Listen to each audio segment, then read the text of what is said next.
dar la vuelta esta para ir a Cuba.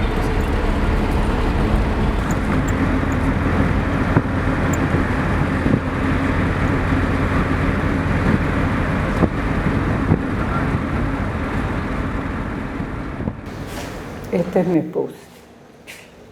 Nos conocimos en el Prado, siempre en la etapa mía, los jóvenes, los domingos, paseábamos Prado arriba, Prado abajo. Claro, éramos distintos porque yo prácticamente era un estudiante y él era un hombre joven, pero trabajador de los muelles.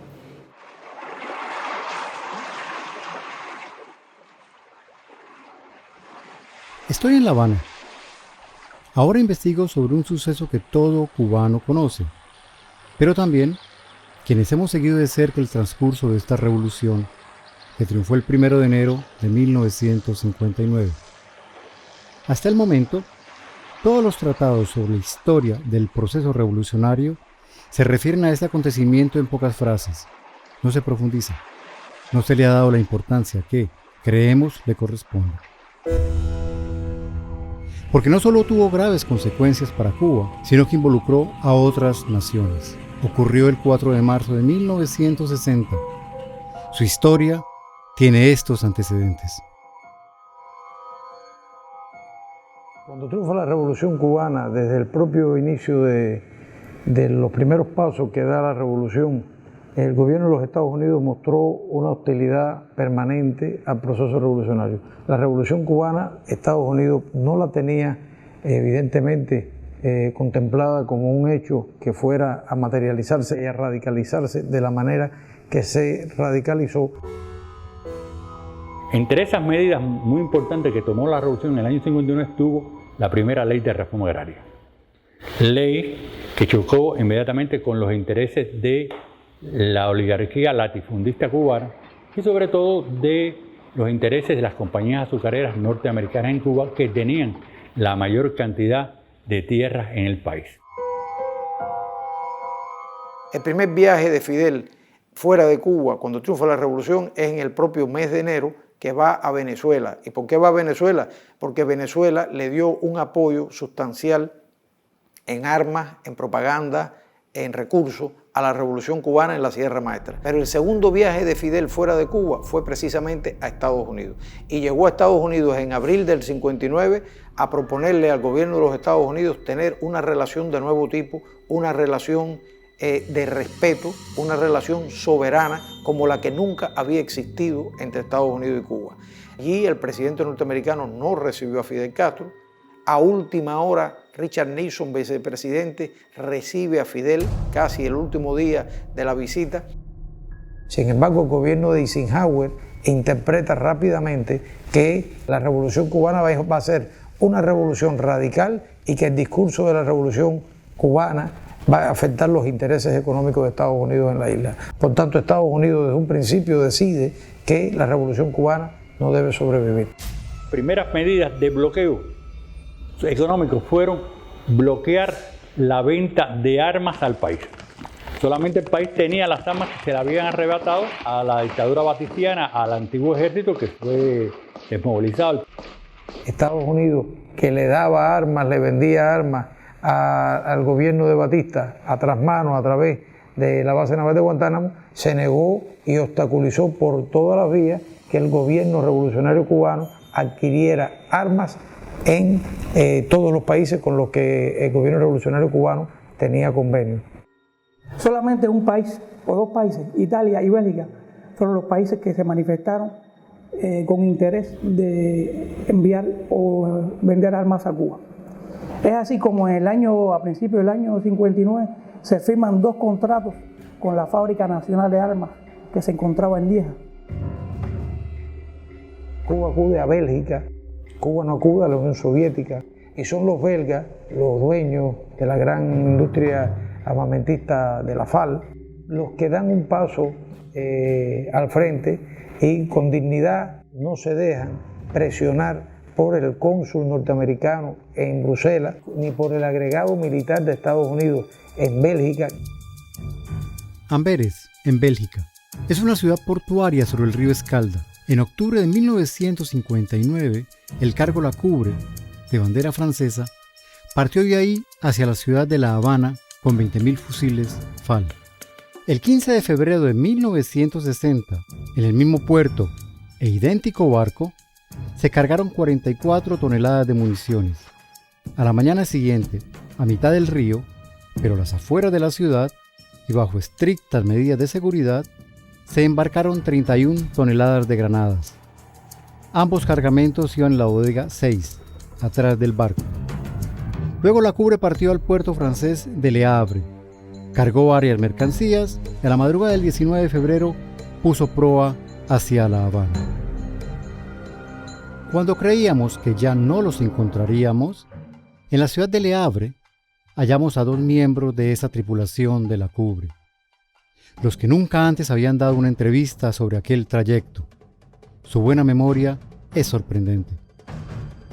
On est parti d'Anvers avec des munitions qui étaient sur le haut de la cale et on a un voyage sans histoire. Même à Anvers, je pensais que je me suis pas inquiété de la nature, de la marchandise, vu qu'on s'occupe pas de ça, nous. C'est une histoire du second capitaine qui s'occupe du fret.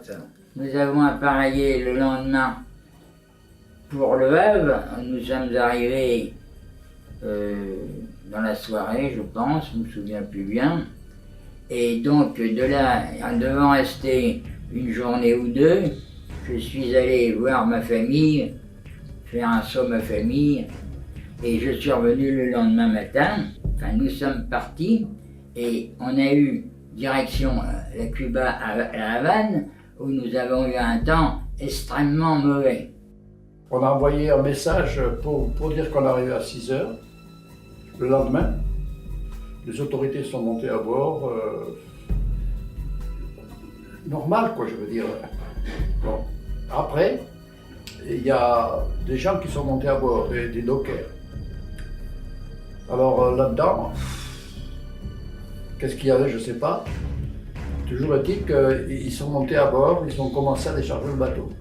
Vers 3 heures de l'après-midi, après avoir fait ma tournée dans la machine, etc., contacté mon mécanicien, je suis allé dans mon bureau.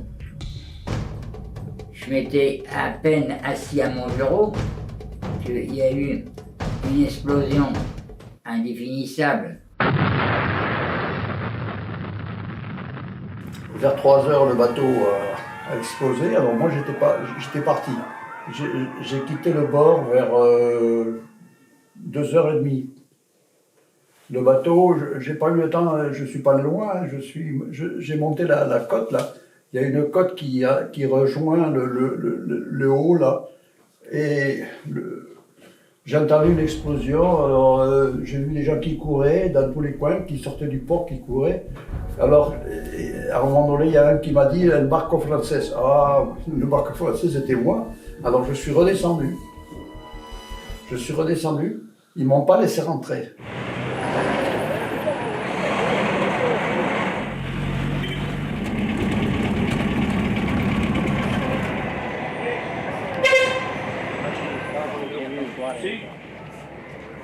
El 4 de marzo del 1960, Fidel estaba reunido en el piso 18 con Raúl, con Guillermo García y otros compañeros, cuando sentimos una explosión que estremeció todo el edificio.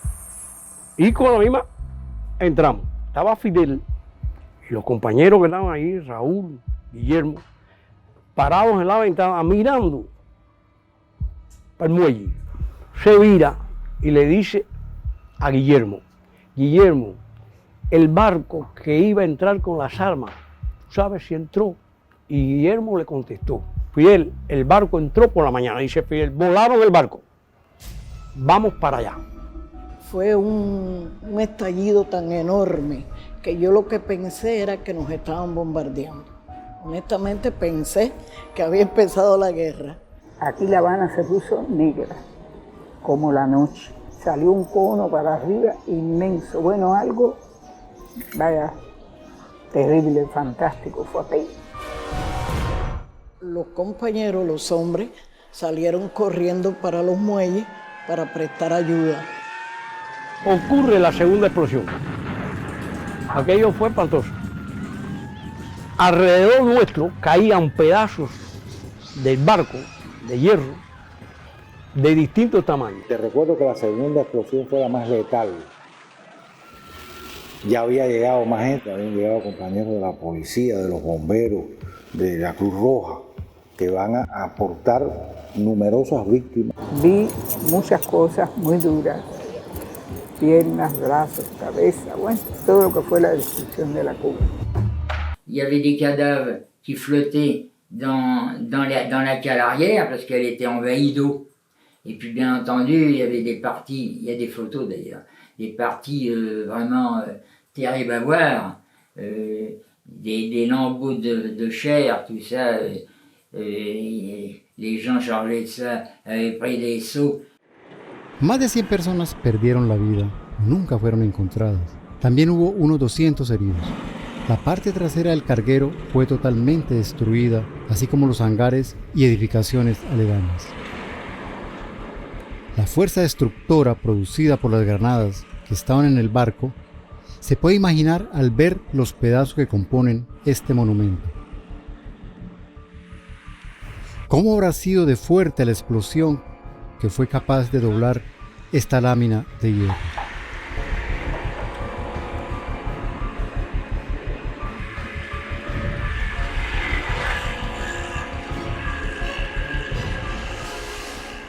¿Qué pasó el 5 de marzo, al día siguiente de la explosión? Los milicianos fuimos convocados para 2:23, que era donde Fidel iba a hacer la explicación de lo que había sucedido. O sea, todos fuimos para ir, de todas maneras íbamos a ir, porque el pueblo entero quería participar en aquel entierro. La calle 23 estaba llena de un extremo a otro. Incluso yo recuerdo, estábamos todos vestidos milicianos, y recuerdo que había una muchacha joven, bonita, al lado mío, y tenía una sombrilla en la mano, y daba golpes en el suelo a medida que Fidel iba hablando, al extremo de que al final la sombrilla estaba destrozada. Y la gente lloraba, todo el mundo lloraba, como si se hubiera muerto un familiar muy cercano. Había rabia en el pueblo, estaba enardecido, estaba dispuesto a lo que fuera. Muy pocas personas lo saben, pero la imagen más reproducida en el mundo fue captada ese 5 de marzo por el fotógrafo cubano Alberto Díaz, más conocido como Korda. La expresión de aquel rostro encierra el dolor, la rabia y la impotencia, no solo de ese hombre, sino que refleja el sentimiento de todo un pueblo. La tarde era un poco metida en agua, como aquel que dice, así un poco gris. Yo voy paneando mi cámara lentamente, esa cosa que hay en el rostro de él, que es lo que se ve en la foto, me impresiona tanto cuando lo veo en la cámara que te digo que lo que a mí nunca se me olvida es que instintivamente hice como una cosa así hacia atrás, ¿no? Me asustó, se te puede decir un poco. Y al mismo tiempo asustarme, apreté el obturador. Y entonces ahí queda la imagen esa.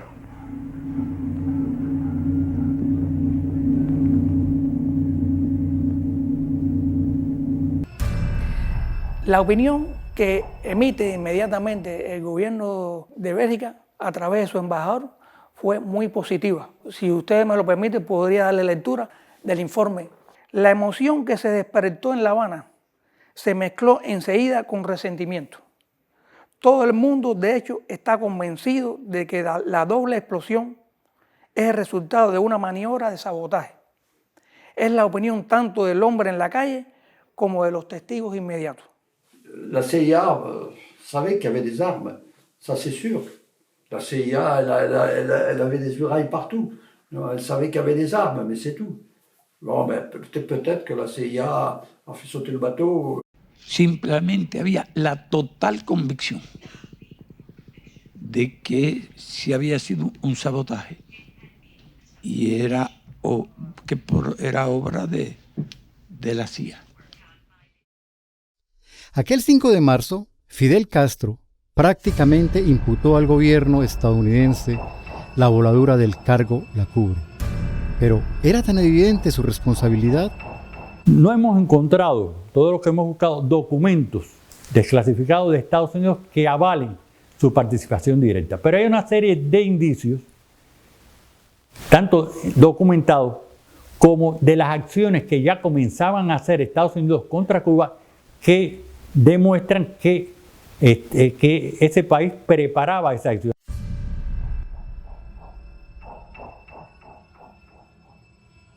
Si la Cubre se produce en un escenario donde no hay ninguna confrontación con Estados Unidos, bueno, se podía pensar en otra alternativa, en otra variante. Pero no es así.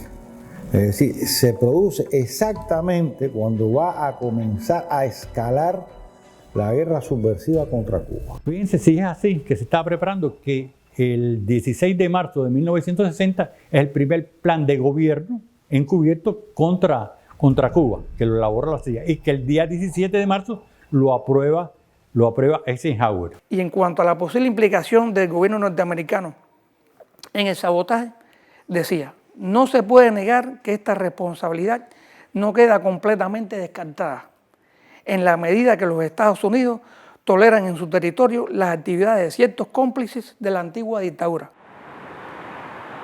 También en Le Havre logramos que, por primera vez, se permitiera copiar lo que, nos aseguraron, era la totalidad del archivo de ese viaje.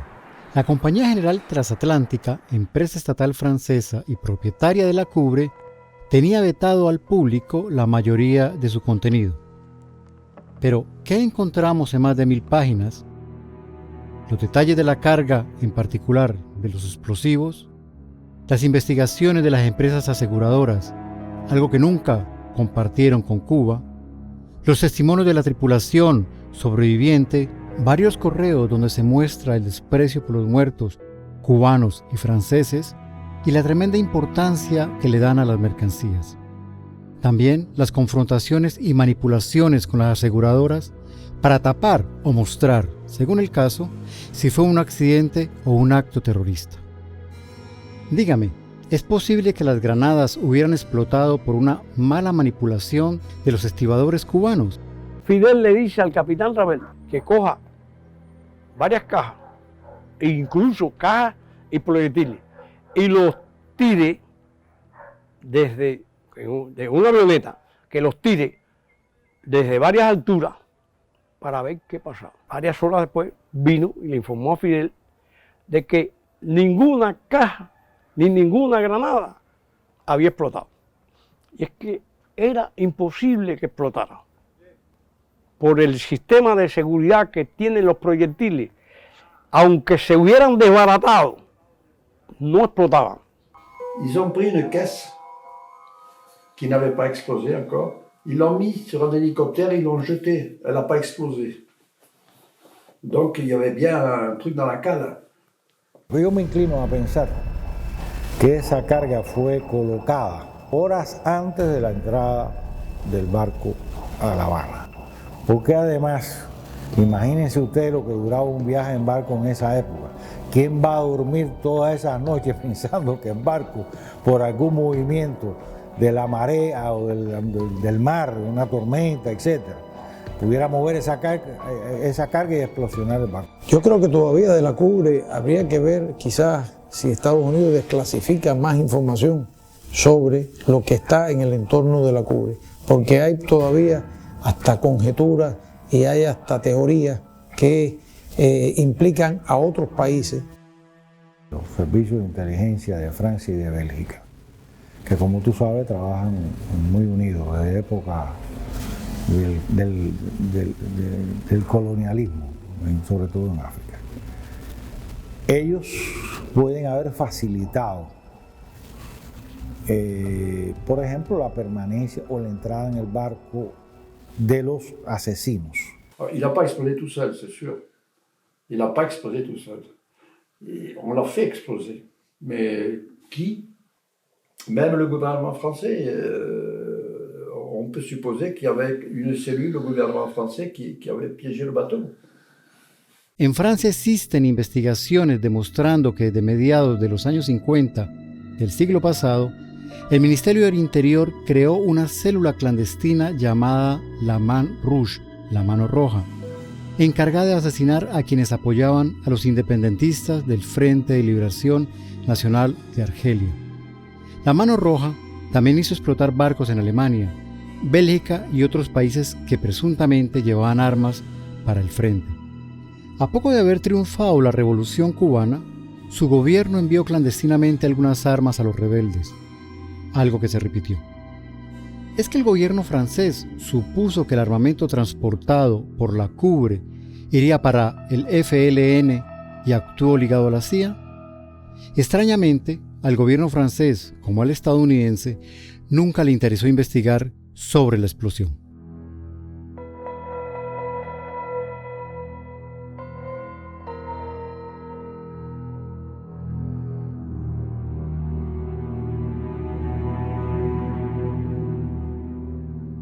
Cuando llega al hospital de emergencia, que fue donde él arribó, porque él se salva, pero en vida muerto, porque lo destruyeron por completo.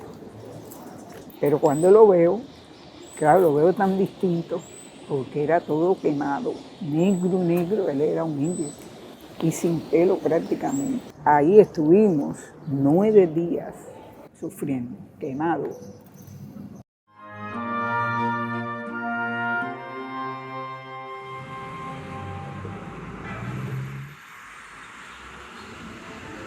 En agosto de 1993, Monique Mugat llega a Cuba para buscar la tumba donde debían estar los restos de su hermano Alain.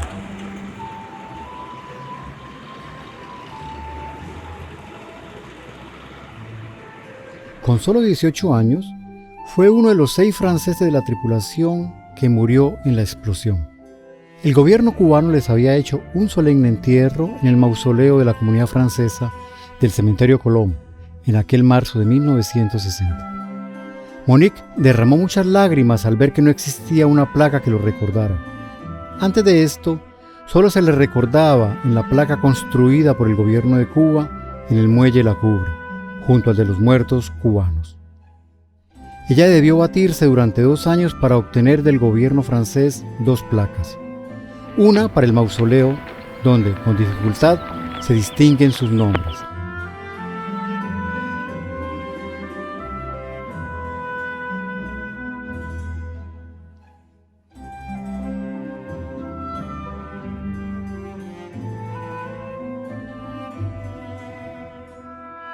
La otra para donde fue la explosión. En Francia no existe nada público que lo recuerde, tampoco se sabe de la Cuba.